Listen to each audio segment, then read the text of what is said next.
Hey everybody, Alex here. Thanks for listening to this week's episode of Podcast of the Rings. Wanted to briefly interrupt before we get into the episode for a few announcements and special thanks, housekeeping stuff at the top. Firstly, we are doing a Patreon goal over at patreon.com/podoftheRings. When we get to 20 total patrons, we will be recording a Patreon exclusive episode where we will watch and review the saucy Lord of the Rings parody film, Lord of the G-Strings. And that episode is going to be only available to patrons. So again, head on over to patreon.com/podoftheRings, pledge at any level, and you will help support the show and get access to that exclusive episode when it is released. Also, we want to give a very special thanks to one of our patrons, Jesse Glaspie. Thank you so much, Jesse, for pledging at that $10 Elven King level. Thank you so much for supporting the show. If you would also like to get a special thanks at the beginning of our episodes, head on over to patreon.com/podoftheRings and pledge at the $10 level or above, and we'll shout you out at the beginning of each episode. All right, that's all our housekeeping stuff out of the way for this week. So thanks again, everyone, for listening, and enjoy this week's episode.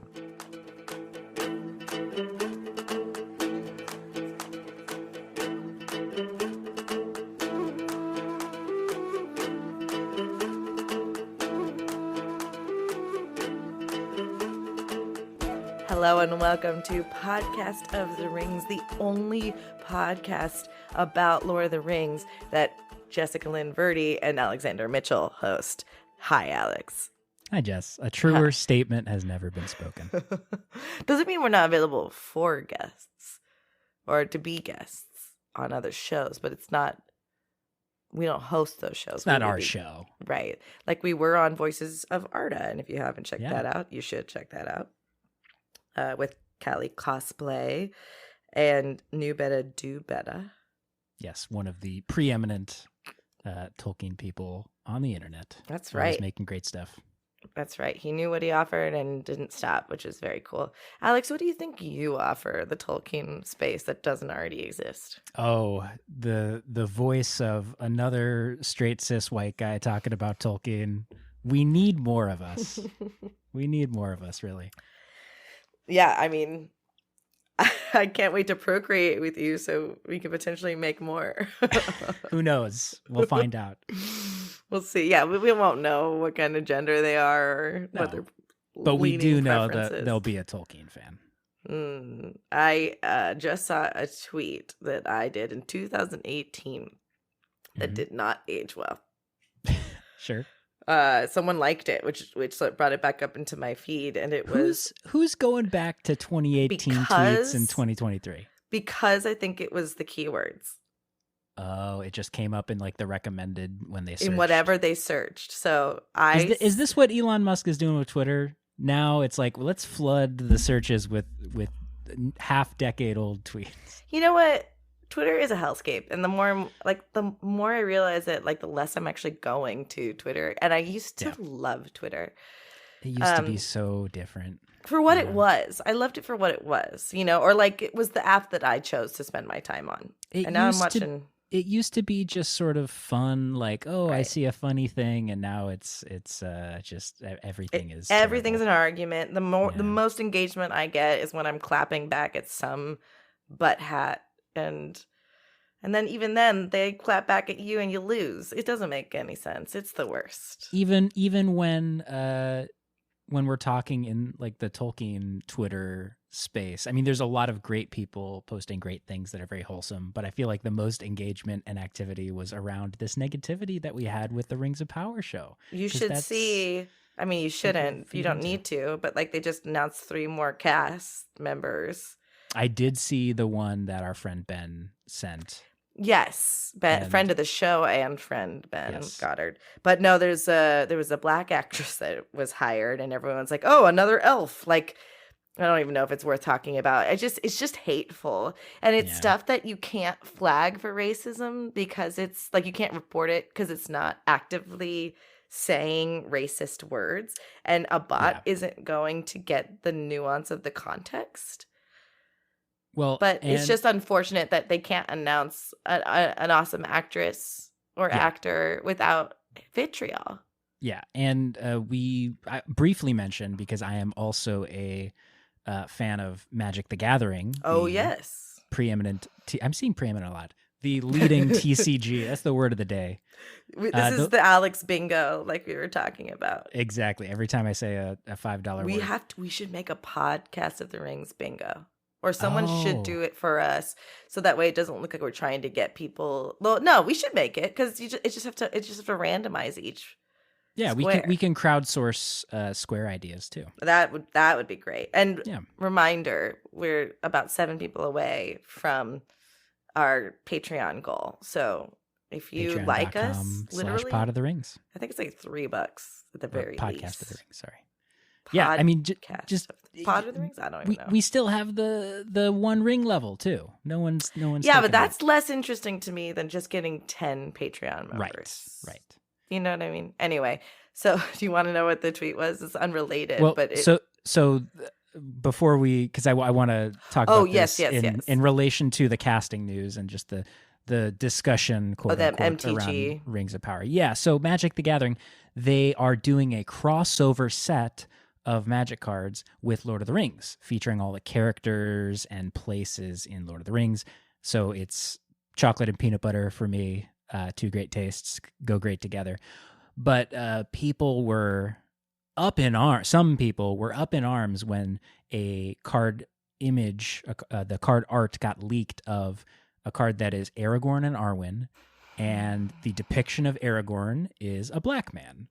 And it was the exact same kind of response that we had with Rings of Power, of just ignorance. And again, couching it in, well, we need to be faithful to the lore and blah, blah, blah. It's like, who cares?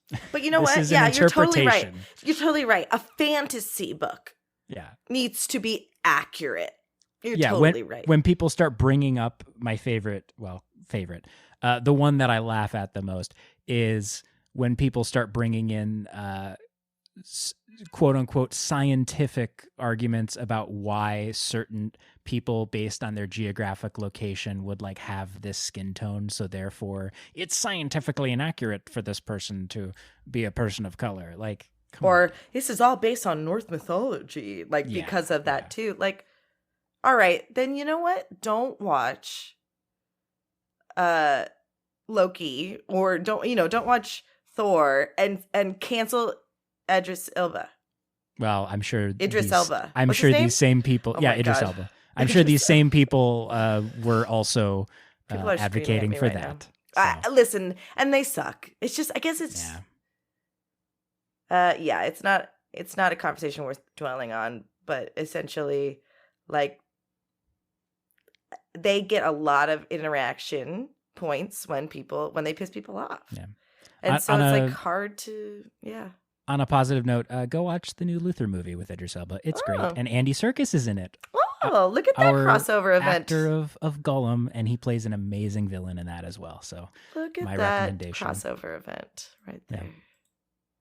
I love that. Well, to bring more vitriol into this world, the post was about me being so impressed that Quidditch was co-ed and that I wanted to be a wizard because I wasn't allowed to play football or baseball with the boys.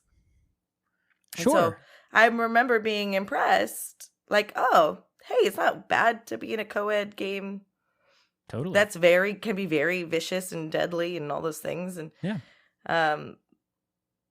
it just was interesting that it was about gender.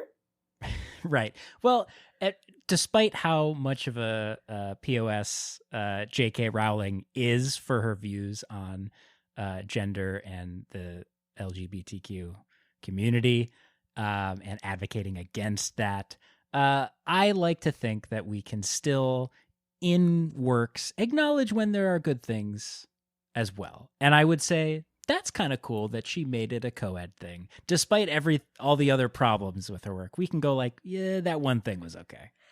It left a positive impression on me as an older young woman who was like, I remember that I was discriminated against because I couldn't play baseball with the boys. Yeah. And anyway, there's grander problems with regards to that, but this isn't a political podcast. This is Podcast of the Rings. Alex, what are we talking about today? Well, today, the completely non-political topic of Queen Berúthiel. Now, have you heard this name? No, I think you're making it up. I wish I was this creative. Berúthiel. Yes. If he didn't, before you explain who this person is, if Tolkien didn't use a very clever name, what would be his like bingo name? What would be his like? Not, bingo's a bad word. Like a bad example. What would be his like bad man name? Like the easy name. Well, it's gonna have sour in it because Sauron. Sourpuss. So I feel like a lot of the Sindarin names are like they all end in like ill, like Earendil, Elendil. Right. So Sauril, maybe we just combine those two. Sauril. No, I want it to be like, I mean, like, you know how like Mount Doom is Mount Doom. Like I'm talking about like, what's its stupid name? For a bad guy? Well, no, for this character. If they had a dumb name that like basically betrayed exactly what they do, what would that be? I lost you, I guess. You did. I was lost in the woods. Queen Catsby. Amazing. Like the Great Gatsby. Yep. Queen You Catsby. know that there's a Catsby. Oh yeah, you might have saw that at the clubhouse in LA. There's a Catsby improv. I did not. Okay. Yeah. So this person would be the queen. Okay. Of improv. I like her already. Yeah. And cat's in the name. It's basically you. Although actually, it's not you because of reasons we'll get into. Okay. I'm gonna not. I was gonna say anthropomorphize. I'm not gonna empathize with this character until I know what's going on. Yes. So Queen Berúthiel, not much is known about her. Tolkien did not flesh out this character, but we have bits and pieces from different texts that we will be going through and looking at her role in Middle-earth. First, the first mention we hear of Queen Berúthiel is in one of these wonderful world-building moments where Tolkien just sort of drops a name or a place or an event in the text of Lord of the Rings and leaves the reader going, what is that? There's no context. It's just a little bit of set dressing, essentially. So she is first mentioned in The Fellowship of the Ring by Aragorn in the chapter Journey in the Dark, which is when the Fellowship is making their way into Moria, hot on the Watcher in the lake is hot on their heels. Who's the Watcher in the lake? The creature that attacks them outside the door of Durin. Oh, you mean like chasing them down into the Moria? Okay. Mm-hmm. Okay. So, I will read the passage where we first encounter her name. "Do not be afraid," said Aragorn. There was a pause longer than usual, and Gandalf and Gimli were whispering together. The others were crowded behind, waiting anxiously. "Do not be afraid. I have been with him on many a journey, if never on one so dark, and there are tales in Rivendell of greater deeds of his than any that I have seen. He will not go astray, if there is any path to find. He has led us in here against our fears, but he will lead us out again, at whatever cost to himself. He is surer of finding the way home in a blind night than the cats of Queen Berúthiel." So we just get this as a little drop by Aragorn as a... so is he talking about Gandalf guiding them to Moria? I thought it was... Yes. I see. Yeah, he's talking about Gandalf as their guide here, going, we might be in a bad place. Yeah, we might be in a bind, but we got Gandalf. Surer than the cats of Queen Berúthiel, he'll find a way home. So we get a little bit of context that she has cats, and apparently they're pretty... Are you just trying to make me happy? Well, I figured you would enjoy the fact that cats are central in this episode. Well, and if you're listening to this in the future, then the time that this was released doesn't matter to you. But if you're listening to it literally today, the episode was released. The only reason we're behind a little bit is because one of my cats had surgery on his paw. Poor guy. Poor guy. Yeah. Anyway. So this episode dedicated to Blue. Hopefully better fate than the cats of Queen Berúthiel. Oh my God. Okay, I have to stop complaining. You are really leading bad hints. I am. This is fun for me to just go, ooh, what am I going to reveal next about her? Oh my God. So yeah, just this kind of background, and we will get to why I think it's cool that Aragorn is the one who reveals this when we learn a little bit about her history. But as just further background on her, because this is the only mention of Queen Berúthiel in originally published text. There's no mention of her in the appendices of Lord of the Rings or the Silmarillion. So we really have only a couple things to go on. One of them is from an interview that Tolkien gave with, I think, one of his former students, where he speaks on Queen Berúthiel. And so here's what he says about her. There's one exception that puzzles me, Berúthiel. I really don't know anything of her. She just popped up and obviously called for attention, but I don't really know anything certain about her. Though oddly enough, I have a notion that she was the wife of one of the ship kings of Pelargir. She loathed the smell of the sea and fish and the gulls. Well, Berúthiel went back to live in the inland city and went to the bad, or returned to it. She was a Black Númenórean in origin, I guess. She was one of these people who loathe cats, but cats will jump on them and follow them about. You know how sometimes they pursue people who hate them? I have a friend like that. I'm afraid she took to torturing them for amusement.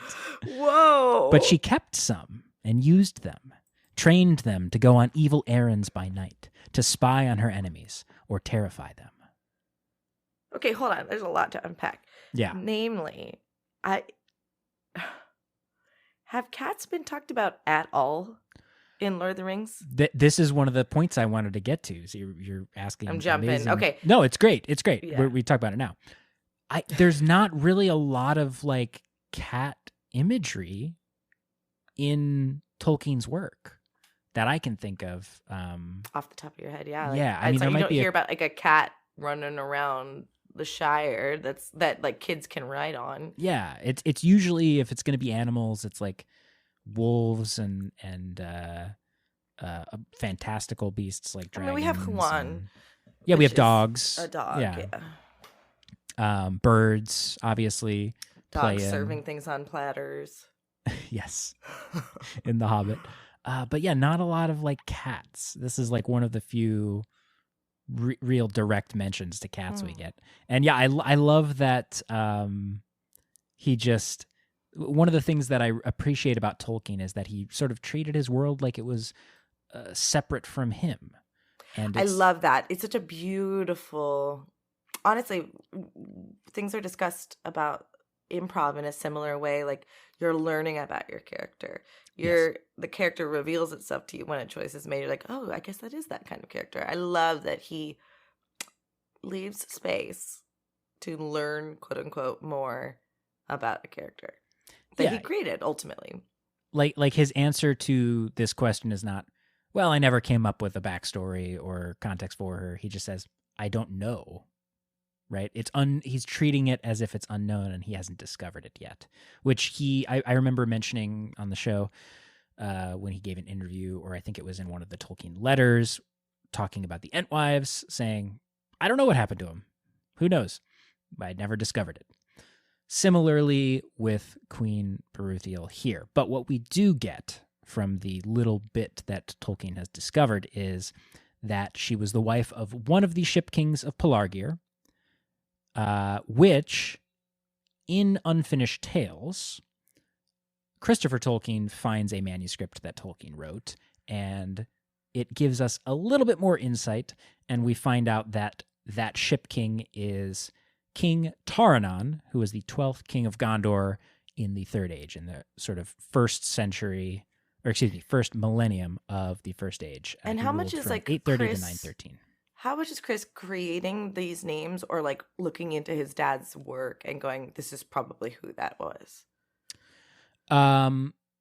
There's a little bit of sort of filling things in where needed by him, but I think mostly he is presenting what he has discovered in terms of like old unpublished manuscripts written by his father. So this is something that Tolkien wrote, saying she was in this iteration, in this version of the character he was writing about. In that one manuscript, she is the wife of King Taranon. That's Right. pretty much all we have to go on. He's not inventing that and sort of making a leap like, well, if she was the king of this guy, it probably, or the wife of this guy, it would be this king. This is Totally. something Tolkien wrote. Although when he does make those leaps, he will say in the text, like, it's not written, but probably this makes sense if I piece a couple things together. And then, like you had said before, when we were doing deep dives before Rings of Power, when sometimes Christopher was like, I wish I didn't publish that. Yeah. Certainly with the Silmarillion, there were choices he made, because sometimes there is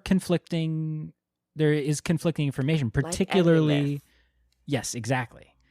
Particularly with Gil-galad's parentage and his lineage.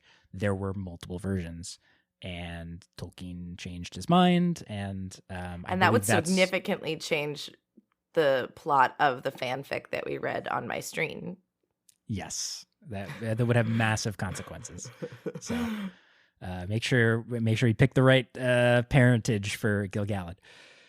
But yeah, like with everything with Tolkien, there's more than one version depending on which you look at. And although with Berúthiel, he didn't write much about her, so there really only is kind of one version of her, because it's not super fleshed out. But King Taranon was the first ship king of Gondor, meaning the first of a few kings who focused on naval prowess and might, which I think... Let me stop you 1 second, because you said the term Black Numenorians. I've never heard this before. I'm sure you're going to go into a little bit more detail. We can do that now. I feel like that's more that's better context first. Okay, cool. And like I said, although I haven't heard of it, Graham, one of our Patreon members, brought up certain things that he's like, you guys could talk about this. And I was like, what the heck is Black Numenorians? Yes. So I'm excited that you're bringing it up, but I think I need to know a little bit about it. Yes. So Cliff Notes version of the Black Numenorians. So if you will remember the Numenor story, we had a division in Numenor between the faithful, those who were following Elendil. Yes. And then the Kingsmen, those who were following the king. Right. The Kingsmen had turned to worship of Sauron and dark arts and human sacrifice and all of these evil, horrible things. Cool. Yes. Now, even though Numenor sank and was destroyed, there were settlements founded by the Kingsmen on Middle-earth. And so some of these evil Numenorians, these black Numenorians who were worshiping Sauron and loyal to the king and wanting immortal life for themselves, survived in these settlements as lords. Not a lot, but some of them did. So we have, Elendil and the faithful escaping the destruction of Numenor, and then we also have these black Numenorians who were already hanging out on Middle-earth, some of them helping Sauron directly in the War of the Last Alliance and other battles.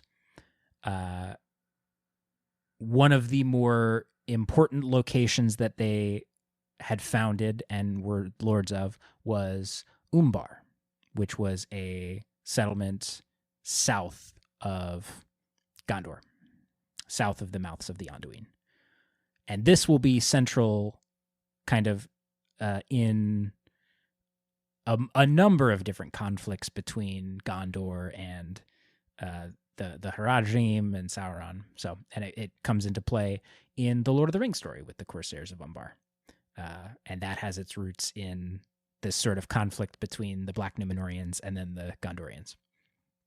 So, according to Tolkien's little description here in this interview, she was probably he says it as well, Black Númenórean origin, I guess. Like kind of just like, funny. I guess that makes sense in the moment. If she was evil. So we don't know exactly her, lineage or whatever, but she was one of these people or descendants of these people who were loyal to the king of Númenor at the time of its destruction, and probably practiced evil sorcery in some capacity. Is that just a thing that happens out there at this time? If you're a Sauron worshiper, I see. So, okay, interesting. Yeah, and I'm not saying she was a Sauron worshiper, but she had clearly like connections with. And where's that information? Just in the fact that she's a Black Númenórean. I got it. Okay, cool. Yeah. Okay. And so other prevalent Black Númenóreans are like probably. There's two Lords of Umbar that are named, and I don't have the names off the top of my head. The Mouth of Sauron is a Black Númenórean or a descendant. Is that a thing? It's a person? Yeah, the Mouth of Sauron. I know that the Mouth of Sauron is a friend of our podcast. I've heard the term before. There's like a podcast, Mouth of Sauron. What the heck? We have to talk about it another day. That'll be a whole other episode. Jeez. Yeah. And then probably some of the men who were turned into wraiths. I would hazard a guess that one or two of them, probably Black Númenóreans, but nowhere confirmed, to my knowledge. So that is kind of the context for who she is, where she comes from. So has ties to Númenóreans, but a little evil. Her husband, on the other hand, is Gondorian, so he's a descendant of the faithful. Now, I find it interesting that we have this contrast of Taranon, her husband, is the first of the ship kings, building the naval prowess of Gondor, and his wife, Berúthiel, hates the sea. Especially, I love that she I was assuming that she was like a cat lady and liked cats, and then you're like, she hates the smell of fish and all those things. She actually sounds more like my mom than anything. My mom likes cats, but it took her a minute. Yeah, I think it's less that she likes cats and that they're useful for her in her machinations. But yeah, so it's described in Unfinished Tales that their marriage is a loveless one. So seemingly her being from Umbar, I'm guessing. Oh my God. I don't know if it says that explicitly. Maybe it's a marriage of like political, connections over, marrying for love. But the loveless marriage, she hates the sea. He loves the sea. He builds them a house in Pelargir, which is the on the southern tip of Gondor. And it's, this on the mouths of the Anduin, the salt spray, the gulls flying around. And she says, I hate this. I'm going to go live in Osgiliath.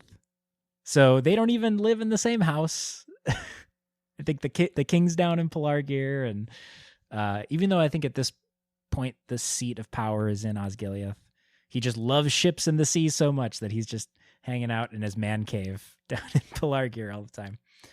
Poor guy.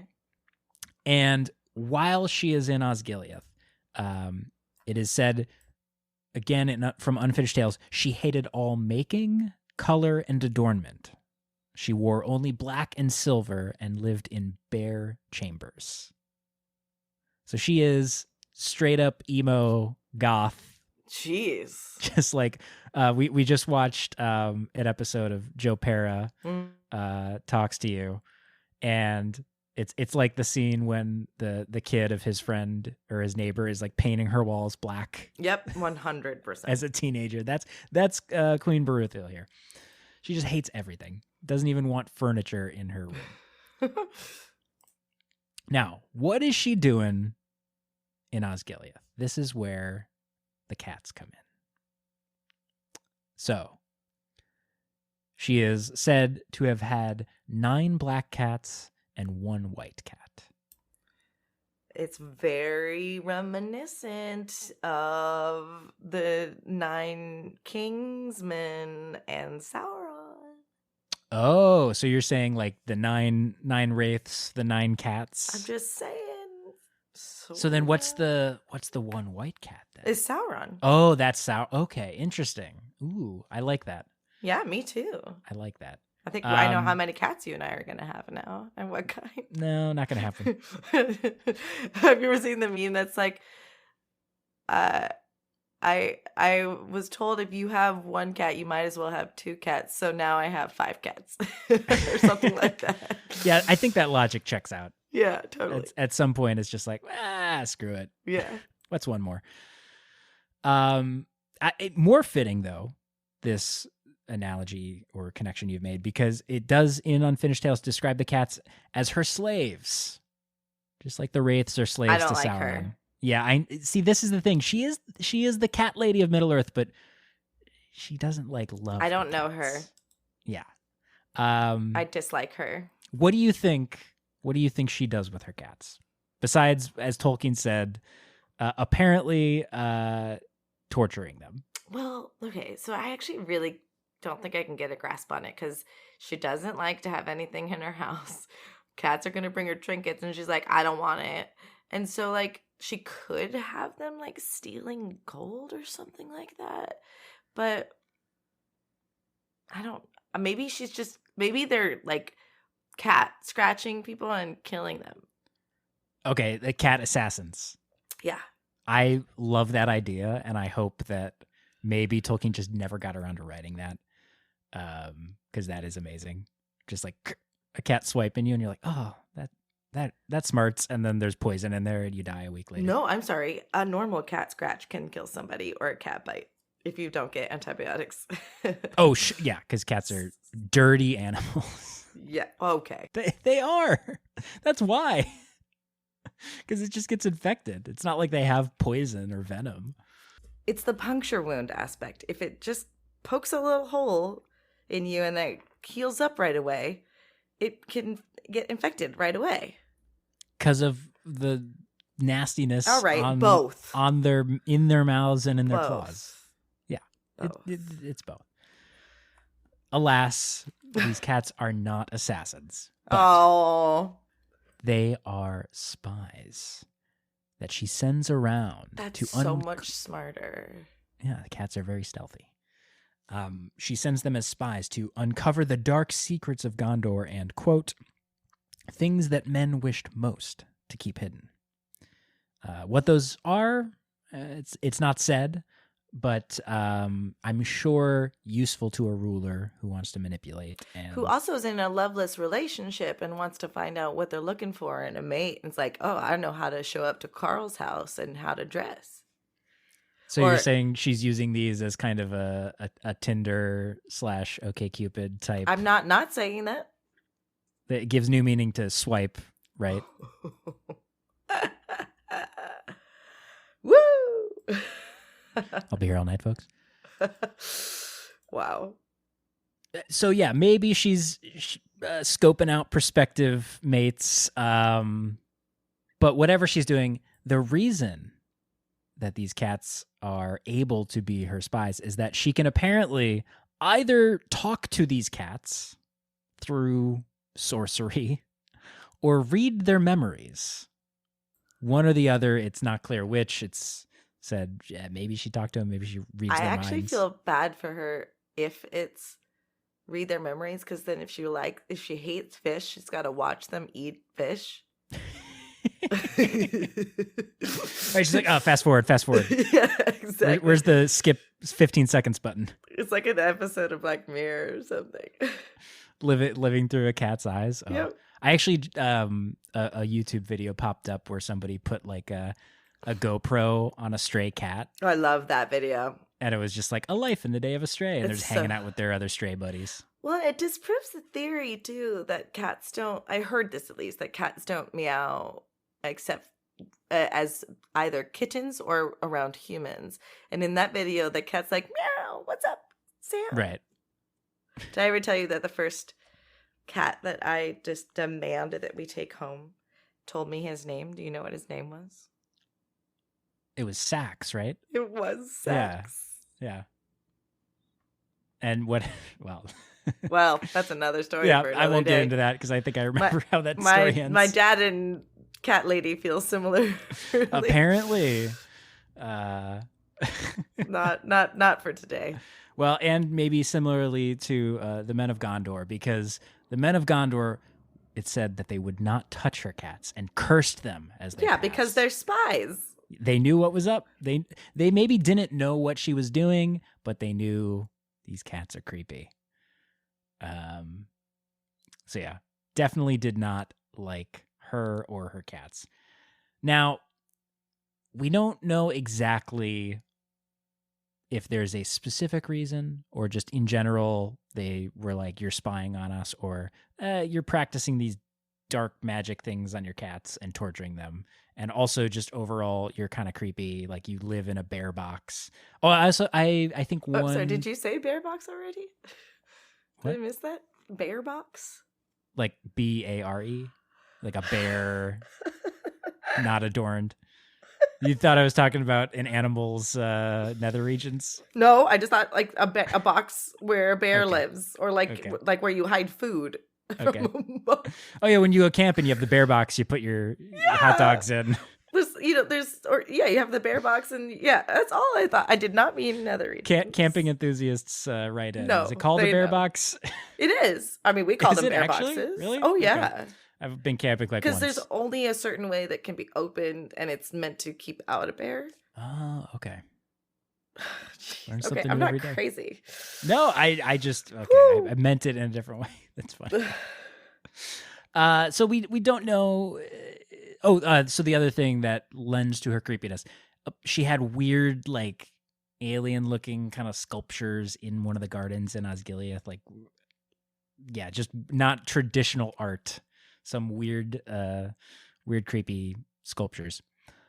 But eventually the people and the king are like, all right, you know what? I think we've had enough of you, Berúthiel. And this is what happens to her. King Taranon, I guess I think it seems likely she's from Umbar. So he says, you know what? We're going to just put you on a ship with your cats. And they just set her adrift. Just what? Her and her cats on a ship. They set it out to sea. They grandma'd her? Wait, what? Bye, Grandma. Like on an iceberg. Oh, yes, exactly. Jeez. Yeah, but she had the cats. And the ship was last seen flying past Umbar under a sickle moon with a cat at the masthead and another as a figurehead on the prow. So, like, literally flying, like in Peter Pan? Okay. Flying in the... Does she have a cat ghost ship? I mean, maybe that is... It's a parallelism to Eärendil. We have Eärendil's Vingalot flying, and then Berúthiel's cat ship. The cat's cradle, constellation, something or other. I think so. No, what's actually interesting is they condemned her to be on a ship and on sea that she hates. Yes. And with cats who can't do her bidding in the way that she wanted them to, because there's no other person to spy on. Yeah, they're just chilling, and she's got to live there with them. I think this irony of her hating the sea yet returning to it is fitting, and it's not clear. I mean, it just says she was last seen going past Umbar. Does she eventually like make her way back to Umbar and live there? No, she 100% dies, and the cats eat her eyes. That's what happens. That's your headcanon? No, that's what happens when you own cats. And you're single. Sure. I was about to say, is that what we have to look forward to? And... No. You'll find my body. No, I get to eat your body. Okay. Part of the reason I'm in a relationship now with you is so that I can be found dead as opposed to not found for months. Right. That is a plus. Yeah. Yes. Yeah, that is a nice little bonus. That cats will not eat you. I like to believe that she made her way back to Umbar. Maybe the cats did rebel, but she didn't die. But maybe she was welcomed back to Umbar. The reason being is because that's the end of Queen Berúthiel's story. But there are interesting ripples of this story. Well, yeah, because so much so that Aragorn pulls it from his back pocket, right? Like, yes. So the reason I said I was going to circle back, the reason I think that this is cool is because one of the things is Taranon didn't just set her adrift and say, all right, we don't like you, peace. Her name was erased from the Book of Kings, which is the record in which the Gondorians kept the line of kings. He had her name erased. So it was like she never existed in this lineage. I think she's turning into more and more the hero, and this guy just is mean. Why do you always have to pick these evil characters and then isn't be he evil apologists? Too, because he's a Black Numenorean too? He's not. He is descendant of... She's a victim of her time. Okay. How so? Full stop. Elaborate. No, I'm not going to. No, you're not going to elaborate? No. So you're saying, it's not her fault that she comes from a people who worship Sauron. You're right. I'm the jerk here somehow.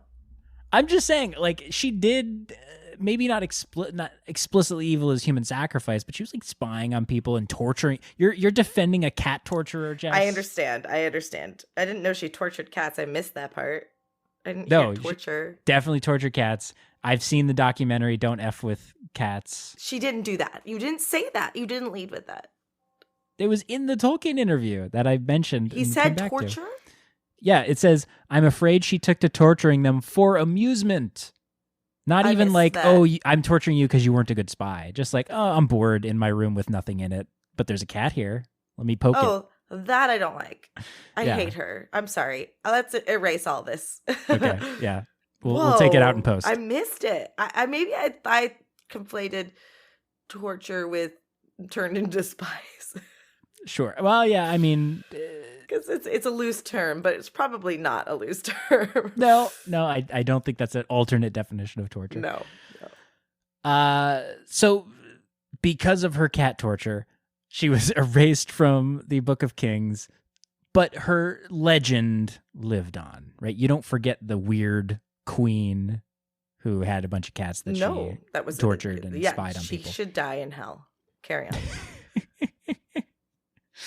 on. So there was no written record, and who knows? I mean, I would imagine there's still like stories in the late Third Age Gondor of her. I mean, it's like thousands of years later, but probably still stories. But the fact that Aragorn knows about this and is referencing it, I think is cool because he's a learned man, right? Especially, I'm sure he would be educated in the lineage of kings of Gondor, to which he is the heir, right? So I think it's a cool little bit of info there that he specifically is referencing this figure that was stricken from the record, but he knows about. I think is very cool. I think that's also indicative of just the fact that he is Numenorean royalty too. Exactly. Yeah, he's going to know all the names of the kings and their spouses and the heirs, their heirs. And where I think this is also interesting is the ripple effect that this will have going back to the rule of King Taranon. So he was married to Queen Berúthiel, but as stated earlier, theirs was a loveless marriage, which means they did not have a child.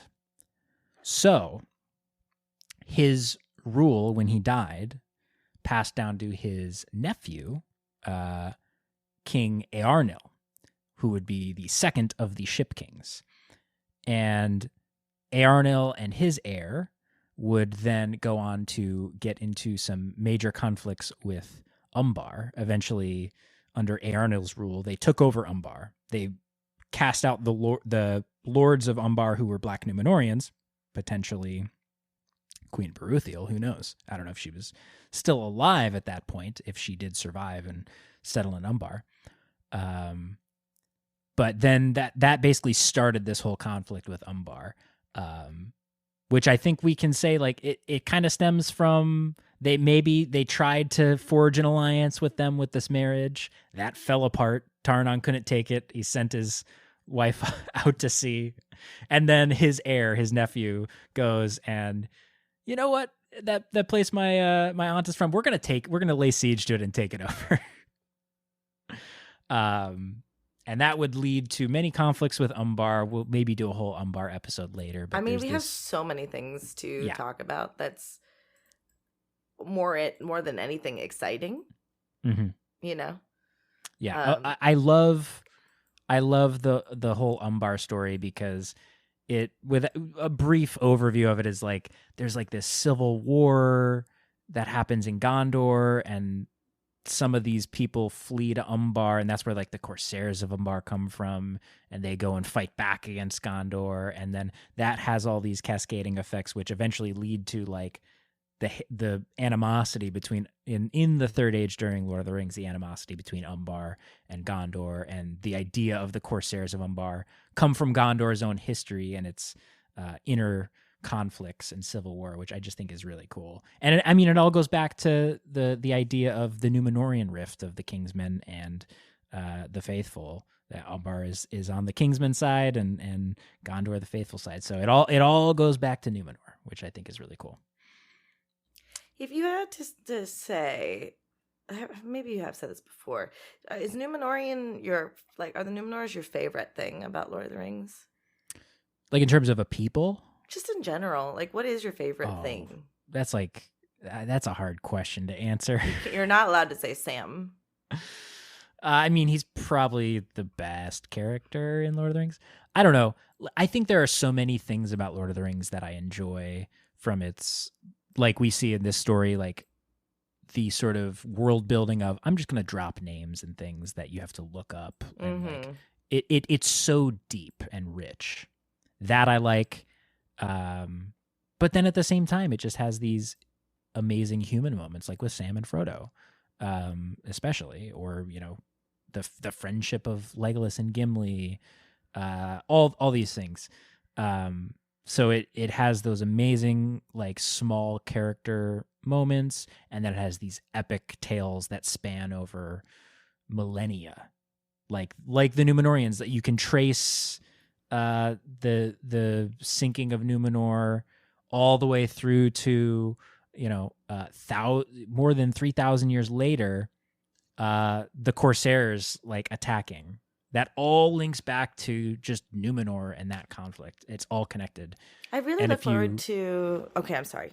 No, and if you like take the time to like go and like research all these different connections and like follow the story, and then you go back and you read Lord of the Rings, you have a whole new appreciation for. It's not just, oh, it's this enemy that's aligned with Sauron. You're like, oh no, this is like an age-old enemy going back generations. And so it just has so much more weight and meaning that isn't necessarily there directly in the text of Lord of the Rings, but it's there for anyone who wants to go and seek it out. But it works. It works just as well if you don't. And I think that's any good storytelling, right? Or education. I what I was going to say is I look forward to the many thousands, hundreds of thousands of years that will span that will pique your interest in Dune, because the Atreides can be linked all the way to the Atreides in Greek mythology. Oh, interesting. It's not a huge aspect of their lineage is that clear. Okay. And then, when they get high, they learn how to access all of their ancestors. It's very interesting too. Like, I guess I never had thought about it. Like, we are part of a continuing, I don't know, Tolkien's changed my mind about some things in a good way. Anyway, Has he changed your mind about Gollum? No, I really think Smeagol's the victim. Okay. So thank you so much for sharing something that would interest me, but actually has just made me really upset because she tortured cats, and I don't think it was as cool as you thought it was. I didn't think it was as cool as I thought it was going to be.